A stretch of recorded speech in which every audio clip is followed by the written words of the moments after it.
So as we know, the question of potential effectiveness of the Cladribine versus fumarates is completely empirical, of course, because we don't have any clinical trials that would have compared one to another, and therefore I have to rely on my clinical experience of using them.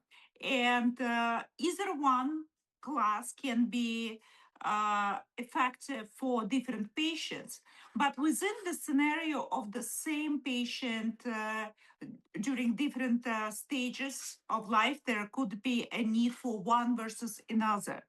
So, in my view, according to my experiences, Cladribine is closer to what we understand high efficacy therapy, and it has robust effect, quite effective and quick to start expressing the anti-inflammatory effects, and would be a very reliable medication to use in the scenarios when there is a need for high efficacy therapy.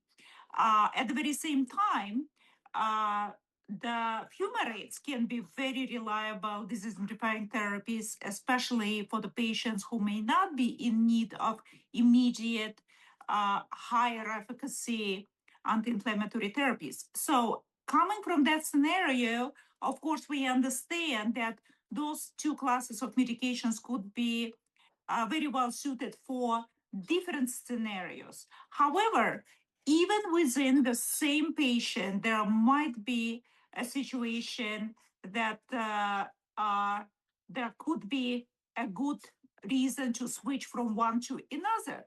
And patient who did well on Cladribine may continue on fumarates. Patients who previously failed fumarate may actually respond very well to the Cladribine. So that's why it's hard to compare them even within the clinical setting in the absence of the immediate clinical trials of the class 2 evidence to provide. So we can only rely on the clinical experiences. And I would say that definitely we need both. We need both classes. And we probably, in my view, the Cladribine is closer to the higher efficacy disease-modifying therapy. Fumarates are very good for some of the patients who may not require high efficacy therapy. However, in the setting when we, for example, switch from a different therapy, let's say anti-CD20 or natalizumab, and we consider one versus another, in that particular setting, actually, we may see that fumarates can be surprisingly reliable.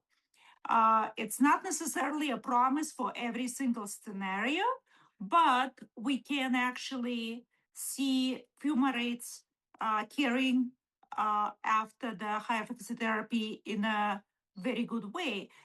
Either way, of course, every case is different, and every time we need to monitor the patient's responses. And this is where I would heavily rely on the close monitoring, clinical and MRI monitoring as well.